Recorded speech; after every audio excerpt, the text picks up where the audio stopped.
کچھ اور جو علماء کرام ہیں ان کا یہ بھی خیال ہے کہ جیسے امام شافعی کا قول ہے کہ بسم اللہ سورہ فاتحہ کی ایک آیت ہے لیکن کسی اور سورہ کی آیت نہیں ہے۔ اس کے علاوہ ایک قول یہ بھی ہے کہ ہر سورہ کے اول کی آیت یہ حصہ ہے، لیکن یہ دونوں روایتیں غریب ہیں۔ داؤد کہتے ہیں کہ ہر سورہ کے اول میں بسم اللہ ایک مکمل آیت ہے لیکن وہ سورہ کے اندر داخل نہیں ہے۔ اسی طرح سے حضرت عثمان بن عفان رضی اللہ تعالیٰ عنہ نے آپ صلی اللہ علیہ وسلم سے بسم اللہ الرحمن الرحیم کے بارے میں پوچھا تو آپ سب نے فرمایا کہ اللہ تعالیٰ کے نام ہے، اللہ تعالیٰ کے بڑے ناموں اور اس میں اس قدر نزدیکی ہے جیسے آنکھ کی نزدیکی ہے سیاہی اور سفیدی کے بیچ میں۔ ایک بار آپ صلی اللہ علیہ وسلم نے ارشاد فرمایا کہ حضرت عیسیٰ علیہ السلام کی والدہ انہیں ایک معلم کے پاس لے کر گئی تو معلم نے کہا بسم اللہ۔ حضرت عیسیٰ علیہ السلام نے پوچھا کہ بسم اللہ کا کیا مطلب ہے؟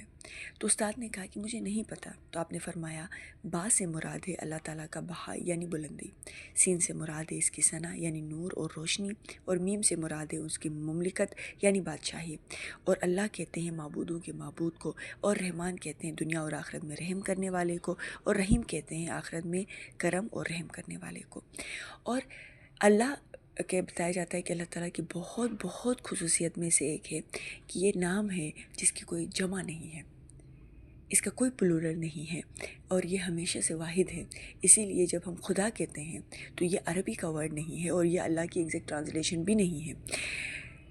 اللہ ایک ایسا یونیک ایٹریبیوٹ ہے جس کا ایگزیکٹ ترجمہ بھی نہیں کیا جا سکتا، اس کو ایگزیکٹلی ایٹریبیوٹ کے ساتھ بیان ہی نہیں کر سکتا کوئی۔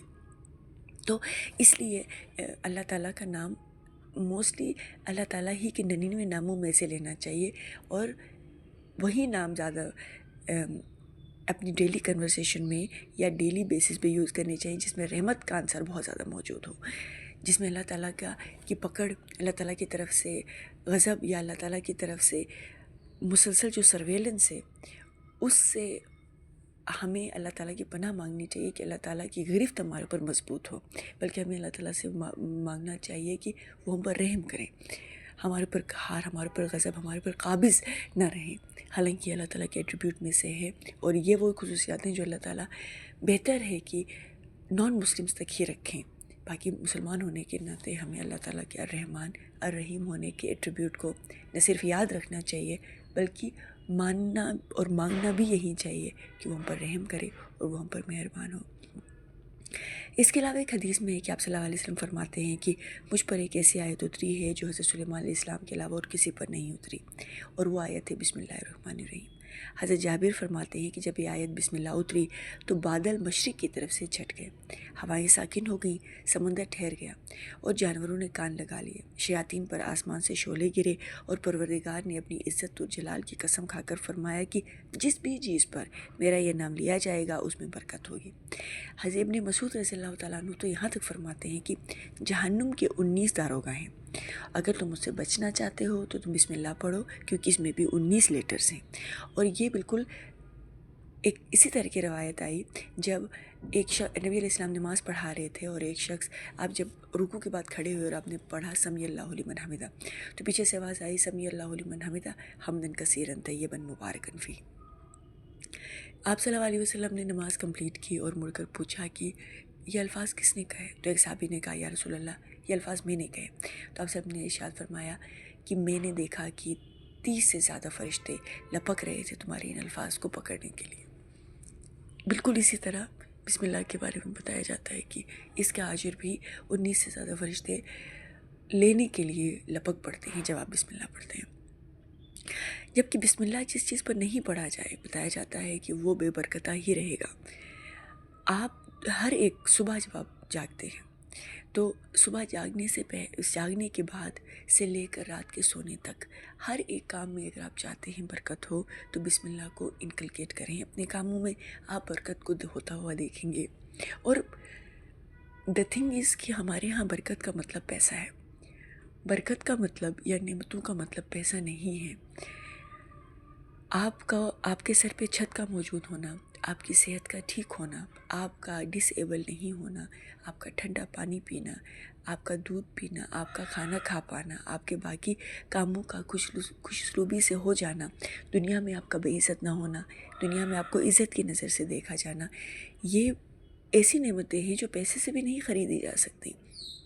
اگر سب سے بڑھ کر آپ کا مسلمان ہونا، اس سے بڑھ کر نعمت اور کچھ نہیں ہے۔ اگر آپ کے سر پہ چھت ہے، آپ کے پاس کھانا ہے اور آپ رات کو حفاظت سے سو پا رہے ہیں، تو یہ وہ نعمتیں ہیں جو کسی بادشاہ کو میسر ہیں، وہ آپ کو بھی میسر ہیں۔ آپ انہی کا شکر ادا نہیں کر سکتے۔